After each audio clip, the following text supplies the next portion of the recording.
Gimana nih kabarnya hari ini anak-anak semua? Sehat? Alhamdulillah. Soalnya cuacanya lagi nggak mendukung nih, Boy lagi sakit. Oke deh, mungkin kita langsung mulai aja sebelum mulai pembelajaran. Ibu mau boleh dipimpin doa. Kita mau doa dulu atau absen dulu nih? Doa dulu. Ibu mau yang pimpin doa ini jangan lupa kelasnya, coba yang lain. Siapa yang mau pimpin doa? Zalfa. Boleh Zalfa pimpin doanya. Oke. Kenapa bersiap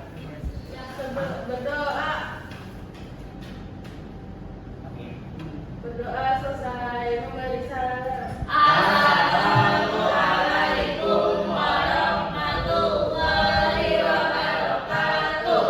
Waalaikumsalam warahmatullahi wabarakatuh. Terima kasih ya Zalfa sudah mempersiapkan untuk pembelajaran hari ini. Oke, selanjutnya Ibu mau absen dulu nih. Kayaknya ada yang nggak Ibu lihat deh hari ini. Iya, Endri sama Elvi. Dia tuh kembar ya berdua. Iya betul. Ibu mau absen dulu deh ya kalau kayak gitu. Itu memang kayu pilihin. Ibu pilih kelas kalian ya. Oke, Ibu absen dulu ya di minggu ketiga kita kali ini.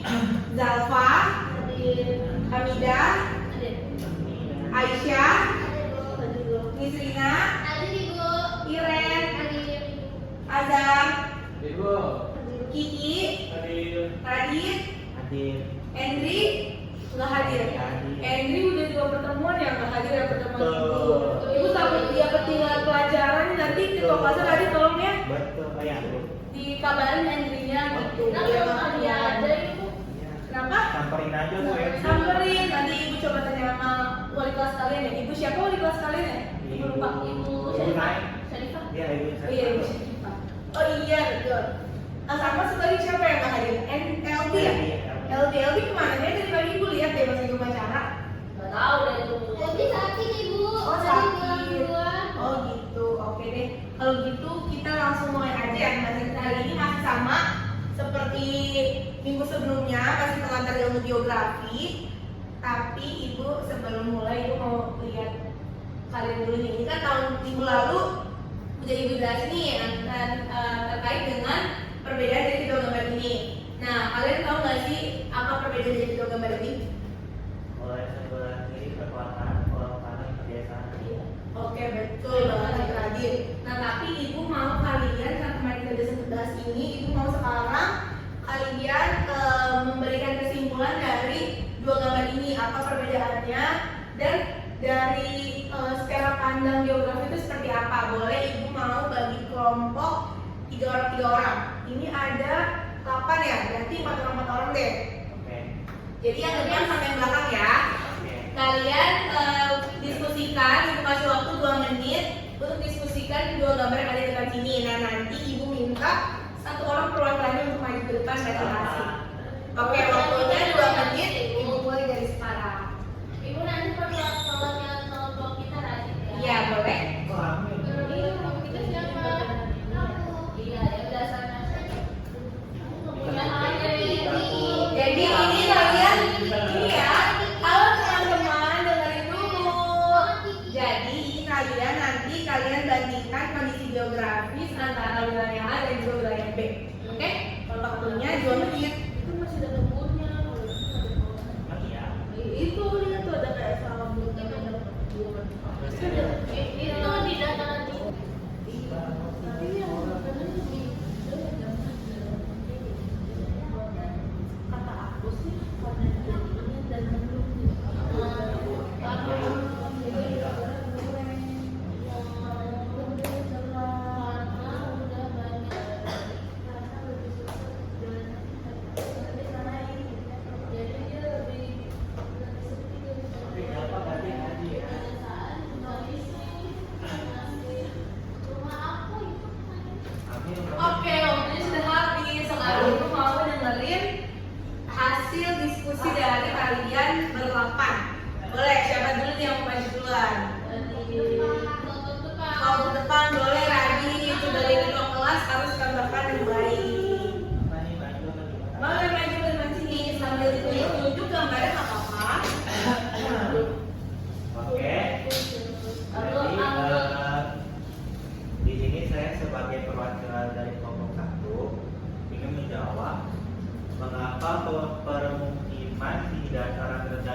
jika kita lihat di gambar di sebelah kiri itu termasuk kan ke dataran rendah yang dimana itu lebih padat bentuknya, karena mungkin di dataran rendah itu lebih gampang dibangun kayak perumahan dan pemukiman warga gitu ya.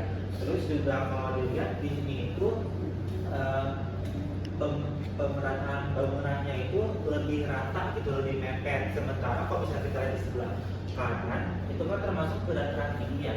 Nah itu pembangunan perumahannya itu hanya ada di bawah, sementara kalau di atas itu mungkin tidak memungkinkan untuk dibangun bangunan karena lebih curam ya gitu. Terus kan juga di sini itu peletakan pusat persebaran pembangunannya itu kita lihat tuh tidak merata ya, ada yang di sini, nah ini juga kosong juga, di sini juga. Terus juga mungkin sih lebih kalau kita lihat dari kedua gambarnya itu di sebelah sini itu masih ada wilayah peresapan air, sementara itu kurang, mungkin seperti itu Bu dari saya. Oke, boleh kasih tepuk dulu buat kalian teman-teman. Ya, itu boleh ya. Oke, bener banget ya dari presentasi sama Radit. Selanjutnya mungkin kita dengar dulu presentasi dari kelompok 2, kelompok belakang. Boleh siapa perwakilannya? Tidak. Boleh. Tidak, boleh dulu. Oke, jadi saya perwakilan kelompok 2 bakal menjelaskan perbedaan dari kedua foto ini. Yang pertama tuh ini tuh udah ada kayak bentuk pencakar langitnya, sedangkan yang di sini tuh ada bangunan tinggi, cuman nggak terlalu tinggi itu, nggak seperti yang di gambar pertama. Terus yang gambar ini tuh vegetasinya tuh sangat minim, jadi kayak cuman pohon-pohon yang ditanam doang. Nah, sedangkan yang ini tuh vegetasinya itu masih banyak banget, mungkin juga ada persawahan tuh, ada sempedan gitu. Nah, menjawab pertanyaan yang ada di PPT, mengapa permukiman di daratan rendah itu lebih padat daripada di dataran tinggi? Jadi permukiman di dataran rendah itu lebih padat karena dataran rendah memiliki kondisi yang lebih mendukung aktivitas manusia, kayak misalnya akses transportasi, tanah yang lebih subur untuk pertanian, dekat dengan sumber air, serta menjadi sumber pusat kegiatan ekonomi, industri, dan perdagangan. Nah, topografi yang landai juga membuat pembangunan infrastruktur dan rumah jauh lebih mudah dibandingkan dataran tinggi yang bukit, curam, dan beresiko tinggi. Sekian presentasi dari kelompok 2. Terima kasih. Oke, terima kasih buat tepuk tangan. Oke, jadi kalian udah mengerti ya dari kedua gambar ini apa perbedaannya sesuai sama yang kemarin udah dijelasin juga. Oke, selanjutnya ini ada sedikit video singkat ya terkait dengan, tahu nggak ini di daerah mana kira-kira? Perkotaan, bener karena kelihatan polusi ya, polusi yang sangat menutupi. Oke, selanjutnya Ibu mau tanya lagi nih, mau mengulas lagi terkait apa itu geografi. Ada yang tahu nggak apa itu geografi? Minggu lalu udah dijelasin loh, secara singkat. Boleh angkat tangan yang mau jawab? Apa itu geografi? Boleh tidak? Ilmu yang mempelajari tentang bumi. Tentang bumi, ada yang mau menanggapi lagi? Saya paling Boleh. itu ilmu yang mempelajari tentang segala sesuatu yang ada di bumi. Itu kayak ada geosfer, terus habis itu kayak tentang litosfer dan lain sebagainya itu. Oke, betul ya dari jawaban Ida dan jawaban Rizkina. Oke, selanjutnya mungkin karena minggu lalu pembahasan kita juga udah cukup untuk terkait mengenai ilmu geografi. Ada yang masih ingat nggak sih ada kali di ilmu geografi itu ada F1 itu kita udah bahas apa? Kita udah bahas terkait objek studi geografi ya. Masih pada ingat kan apa yang udah kita bahas? Nah, selanjutnya Ibu akan lanjutin pembahasan kepada kita ada konsep ilmu geografi. Ada berapa macam sih konsep ilmu geografi ini? Ada berapa? Ada 6, 7, 10. Benar. Kemarin kita udah sampai lokasi udah kan kemarin? Udah. Lokasi terbagi dua, ada apa aja? Absolut, relatif. Betul. Jarak ada 2 juga, apa aja? Absolut, relatif. Betul. Selanjutnya ada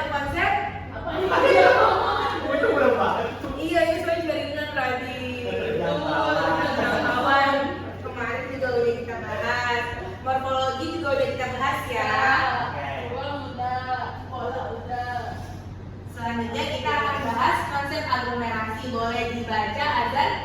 Ya Ibu, konsep aglomerasi adalah konsep ini mengacu pada kondisi persebaran dan mengelompokkan suatu wilayah yang relatif memutuskan dan saling menguntungkan. Dan itu kegiatan industri yang terus berkembang di kegiatan industri dan kawasan industri. Oke, ngerti nggak nih maksudnya konsep aglomerasi? Apa Radin? Nah ini kayaknya lagi berpikir kritis ya dari muka-mukanya nih, gue perhatiin. Nah jadi konsep aglomerasi ini kalau misalnya jarak kan berkaitan dengan jarak, pola dengan persebarannya. Sedangkan kalau aglomerasi ini kepada kondisi persebaran dan juga pengelompokan suatu wilayah yang relatif memusat dan saling menguntungkan antar wilayah satu dan wilayah lainnya. Nah selanjutnya boleh dibaca Iren. Oke, konsep nilai guna menjelaskan tentang manfaat apa yang diberikan oleh suatu wilayah bagi suatu makhluk. Nilai kegunaan bersifat relatif dan tidak sama bagi setiap orang. Contohnya, wilayah laut lebih berguna untuk nelayan daripada petani. Nah betul banget ya. Jadi saya ada konsep nilai guna. Nilai guna itu nih kalau teman anak-anak semua bisa lihat nih di bagian kanan dan kiri itu kan berbeda. Kalau misalnya di bagian pegunungan, kalau pegunungan yang lebih diuntungkan nelayan atau petani? Betul. Kalau di wilayah lautan lebih diuntungkan petani atau nelayan? Nah seperti itu ya. Maksud dari nilai kegunaan setiap hal itu pasti berguna, tetapi tergantung sama waktu dan tempatnya atau bersifat relatif. Boleh selanjutnya dibaca Nisrina. Oke, jadi kan di sini ada konsep diferensiasi area. Diferensiasi area digunakan untuk menjelaskan keunikan atau karakteristik yang khas dari suatu tempat atau wilayah. Nah, konsep ini digunakan juga untuk mempelajari perbedaan fenomena geografis antara satu wilayah dan wilayah lainnya. Contohnya ada tanaman tongkat itu dapat hidup di wilayah dataran rendah, sedangkan tanaman teh dapat hidup di wilayah dataran tinggi. Nah betul banget nih, sama seperti yang tadi ya yang sebelumnya teman-teman. Konsep diferensiasi area ini juga menyesuaikan dengan tempatnya karena seperti contohnya nih ada tanaman tomat itu dapat hidup cuma di wilayah kita aja. Pada dataran tinggi itu ada yang hidup itu rata-rata adalah tanaman teh. Jadi konsep ilmu geografi ada apa aja? Yang pertama daerah, terus lokasi, terus pola, terus aglomerasi, yang kelima keterjangkauan, yang keenam nilai guna, yang ketujuh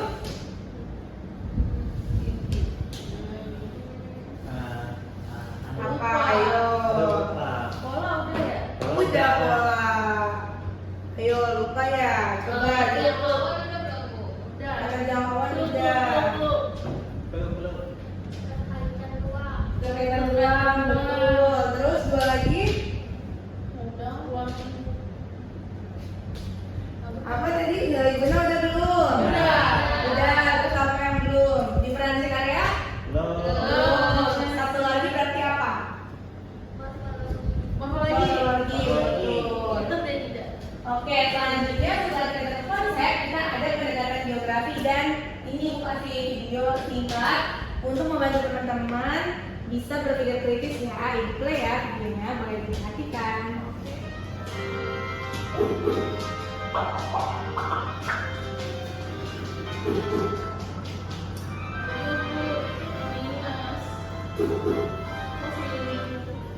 Sudahkah belajar geografi hari ini? Sudah. Kami berharap video pembelajaran berikut ini dapat menambah pengetahuan. Assalamualaikum warahmatullahi wabarakatuh. Selamat berjumpa sekalian. Berjumpa lagi pada video pembelajaran daring pada mata pelajaran geografi. Pada video berbicara tentang pendekatan geografi ada 3 poin penting yang perlu kita ketahui. Ini boleh dicatat nih biar gak lupa. Pendekatan teknologi strategi dan pendekatan kompleks.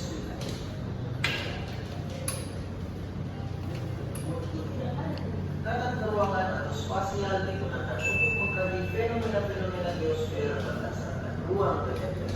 Kajiannya menitik beratkan pada karakteristik antar wilayah. Perbedaan karakteristik antar wilayah dapat dikaji melalui sifat-sifat penting berupa struktur, pola, dan proses. Aspek penting dalam pendekatan keruangan adalah penggunaan ruang, penyediaan ruang yang akan dimanfaatkan, komponen pembentuk ruang, serta pola keruangan yang dihasilkan. Adapun contoh penerapan metode ini adalah saat Sebentar ya. kita bencana banjir dan hampir merendam sebagian wilayah. Penerapan pendekatan keruangan dilakukan dengan melihat struktur, pola, dan proses keruangan di wilayah-wilayah sekitar wilayah yang terdampak. Pada akhirnya penggunaan pendekatan keruangan ini akan berfungsi untuk merumuskan upaya penanggulangan bencana tersebut yang interaksi antara organisme hidup dan lingkungannya. Ekologi manusia atau human ecology adalah studi manusia tentang interaksi antara manusia dengan lingkungannya atau manusia dengan manusia yang lain. Ekologi manusia sering pula disebut sebagai objek kajian geografi. Penerapan pendekatan ekologi sekarang digunakan sebagai studi untuk mengidentifikasi jenis tanah, topografi, vegetasi, serta mengidentifikasi sifat dan perilaku masyarakat dalam ekologi alam. Yang ketiga ada pendekatan dengan mengkombinasikan pendekatan keruangan dan lingkungan.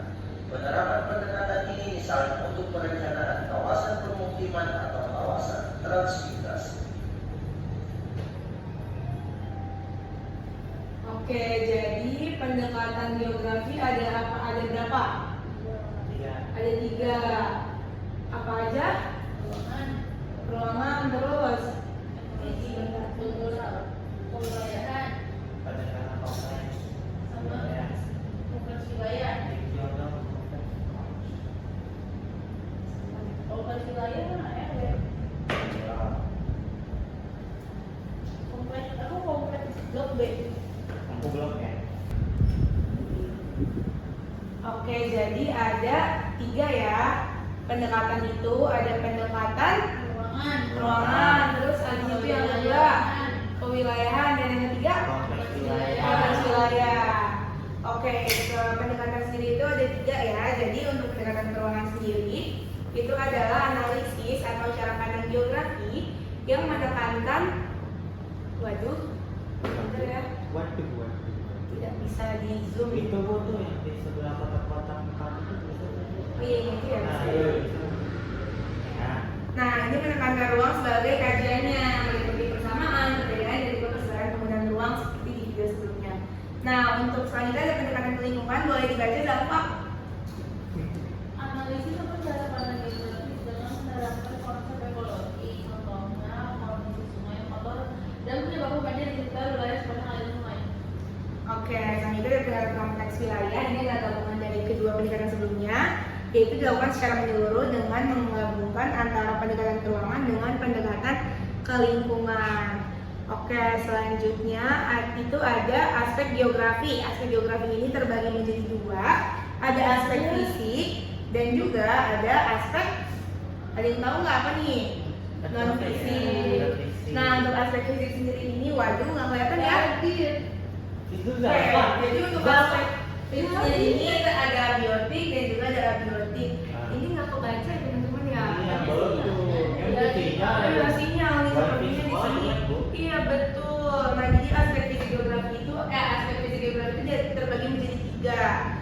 Nah, selanjutnya ada aspek non fisik, ini juga terbagi 3, ada kebudayaan, ekonomi, dan juga penduduk. Nah, ini adalah aspek-aspek yang membantu atau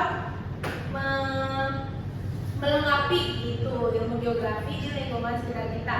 Oke, selanjutnya karena udah 2 kali pertemuan sama Ibu, kita membahas terkait pengantar ilmu geografi. Selanjutnya Ibu akan kasih kebebasan kelompok. Mau kelompok individu aja nih? Kelompok. Kelompoknya 2 orang ya, karena tugasnya nggak terlalu berat. Jadi ini enggak dong Radit, ini udah Ibu ringkas nih dan Ibu jadi sangat-sangat mini. Nah, ini penugasannya ini yaitu proyek mini di mana dengan tema geografi dan permasalahan wilayah. Untuk langkah pengerjaannya, kalian Ibu minta untuk bikin satu kelompok 2 orang, nanti boleh dicatat sama di Serina ya, sekretaris.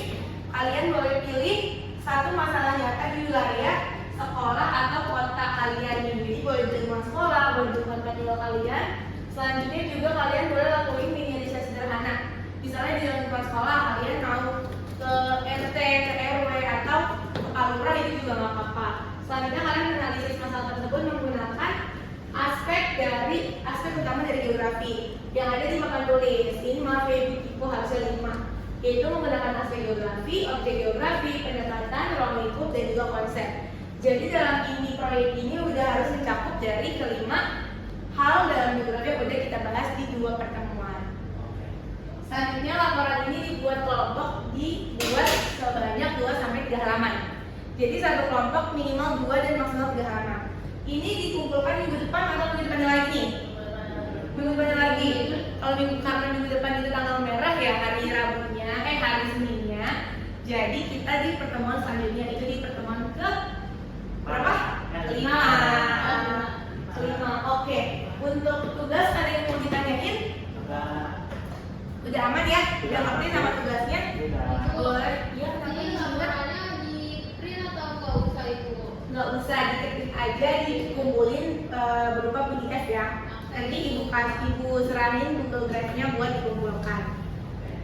Oke, mungkin untuk pembahasan kita hari ini terkait pengandaran geografi udah cukup ya teman-teman, ditambah dengan pembahasan minggu sebelumnya. Jadi untuk pembahasan terkait pengandaran geografi, ibu rasa sudah tuntas, boleh dikerjain tugasnya, dan nanti jangan lupa kalau kita akan ada UTS. Ini dipersiapkan juga untuk UTS-nya. Oke, mungkin nanti ini laptopnya ibu boleh nanti dibawa ke ruang guru ya, nanti ya. Ibu mau ada rapat dulu sama guru-guru lain. Mungkin cukup sekian dari ibu hari ini, boleh ditutup dengan doa. Oke, sebelum mengakhiri pembelajaran hari ini, mari kita berdoa dimulai. Doa selesai.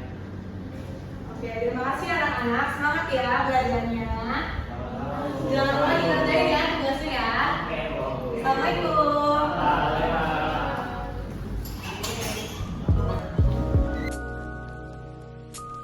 Bye.